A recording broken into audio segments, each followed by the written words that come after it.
ദിദിമോസ് എന്ന് വിളിക്കപ്പെടുന്ന തോമസ് അപ്പോൾ മറ്റു ശിഷ്യന്മാരോട് പറഞ്ഞു അവനോടൊപ്പം മരിക്കാൻ നമുക്കും പോകാം. അപ്പം ഇതൊരു കോൺഷ്യസ് ആണ്. ശരിക്കും പാഷൻ കോൺഷ്യസ് കർത്താവിന് ഡെവലപ്പ് ചെയ്ത് വന്നായിരുന്നു. കർത്താവിൻ്റെ പീഡാസകനെ കുറിച്ച് കർത്താവിനൊരു ബോധം ഉണ്ടാകുമായിരുന്നു. ഇതുപോലെ തന്നെ സമാന്തരമായിട്ട് സെൻറ്റ് തോമസിന് ഒരു പാഷൻ കോൺഷ്യസ് ഉണ്ട്. എന്താണ്? ക്രിസ്തുവിൻ്റെ കൂടെ പോയാൽ സ്വാഭാവികമായിട്ട് സംഭവിക്കാവുന്ന സ്വാഭാവികമായ സമാപ്തിയാണ് എന്താണ്? സുവിശേഷത്തിന് വേണ്ടി രക്തസാക്ഷിയാവുക. ഇത് ആദിമസഭയെ ശരിക്കും പുളകം കൊള്ളിച്ചിട്ടുണ്ട്. ഏറ്റവും കൂടുതൽ വലിയ ദൂരങ്ങൾ സഞ്ചരിക്കാൻ തോമസിനെ പ്രേരിപ്പിച്ചതും തിരഞ്ഞെടുക്കപ്പെട്ടതും എല്ലാം ഈ ഇച്ഛാശക്തിയുടെ പിൻബലത്തിൽ ആദ്യ സഭയ്ക്കുണ്ടായിരുന്ന അപ്പോസ്തലിക വിശ്വാസാനുഭവമാണ്. എന്താ കാര്യം? പിന്നീട് ഇതിനെക്കുറിച്ചാണ് പൗലോസ് പറയണത്. പണ്ടിങ്ങനെ ഒരാളെ പറഞ്ഞിട്ടുണ്ട്. എന്താണ്? നമുക്കും പോയി അവനോട് മരിക്കാമെന്ന്. എന്താ കാര്യം? അവനോടുകൂടി മരിക്കുന്നവരെ തിമോത്തി ബിഷപ്പാണല്ലോ.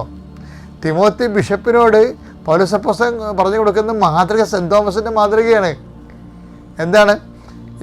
ബിഷപ്പ്മാരെന്ന് അന്നത്തെ ബിഷപ്പ്മാരെന്ന് പറയുമ്പോൾ അതായത് ബിഷപ്പ്മാരെ ആരായാലും ബിഷപ്പായെന്ന് കേട്ട് കഴിഞ്ഞാൽ ഇപ്പോൾ ആഫ്രിക്കയിലൊക്കെ നോക്കി അത് തന്നെ സംഭവം. ആദിമസഭയിലെ അവസ്ഥയാണ്. ബിഷപ്പാണെന്ന് പറഞ്ഞാൽ അവൻ എപ്പോഴായാലും അവന് ജീവൻ പോകും. അതുകൊണ്ട് എന്ത് പറ്റി? സ്കേപ്പ് ഗോട്ട് പോലെ സഭയ്ക്ക് വേണ്ടി ബലിയർപ്പിക്കപ്പെട്ട ജീവിതത്തിൻ്റെ അടയാളമായിട്ടാണ് ചുവന്ന അരപ്പട്ട കെട്ടുന്നത്. ഇപ്പോൾ സെൻറ്റ് തോമസ് പൗലോസ് തിമോത്തിക്ക് ചുവന്ന അരപ്പട്ട കെട്ടുമ്പോൾ പറയണ ഒരു ഉപദേശമുണ്ട്. തിമോത്തി, ഇതെന്തിൻ്റെ അടയാളമാണെന്നറിയാവോ? നമ്മൾ അവനോടുകൂടെ സഹിച്ചെങ്കിൽ പണ്ട് തോമസ് അപ്പോസ്തലൻ പറഞ്ഞിട്ടുണ്ട്. എന്താണ്?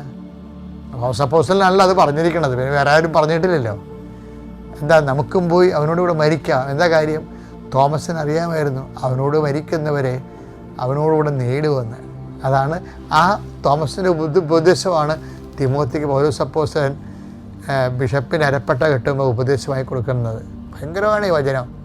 ഇതെല്ലാം രഹസ്യങ്ങളാണ് മക്കളെ. 2 തിമോത്തി 2:11. ഈ വചനം വിശ്വാസയോഗ്യമാണ്. തോമസ് അപ്പോസ്തലന്റെ ഈ വചനം വിശ്വാസയോഗ്യമാണ്. നാം അവനോട് കൂടെ മരിച്ചിട്ടുണ്ടെങ്കിൽ. തോമസ് അപ്പോസ്തലന്റെ വചനമാണല്ലേ ഇത്. അതാണത് യോഹന്നാൻ 11:16. എന്താണ്?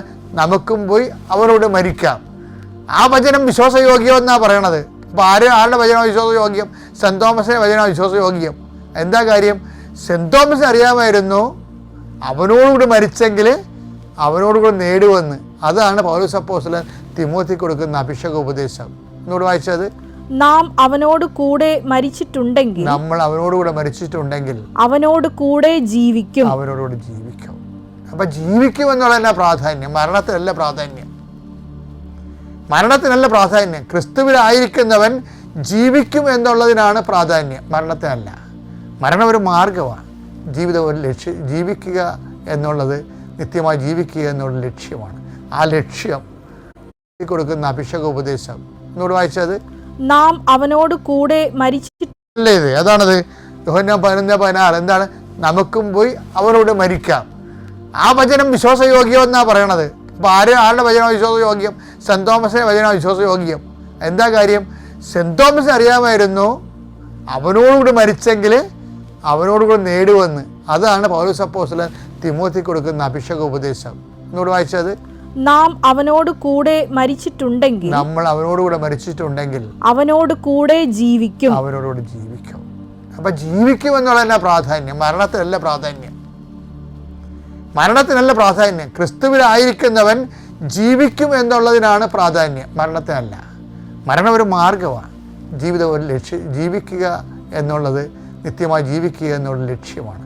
ആ ലക്ഷ്യം എല്ലാ അംഗങ്ങളിലും ശ്വാസനിശ്വാസങ്ങളിലും സൂക്ഷിച്ച അപ്പോസ്തലനാണ് സെൻറ്റ് തോമസ്. എല്ലാ അഭിവാദനങ്ങളോടും കൂടി നിങ്ങൾക്ക് സെൻറ്റ് തോമസിന് വിശുദ്ധ രക്തത്തിൻ്റെ അഭിവാദനം നൽകുമ്പോഴേ ക്രിസ്തുവിന് വേണ്ടി ജീവിക്കാൻ, ക്രിസ്തുവിന് വേണ്ടി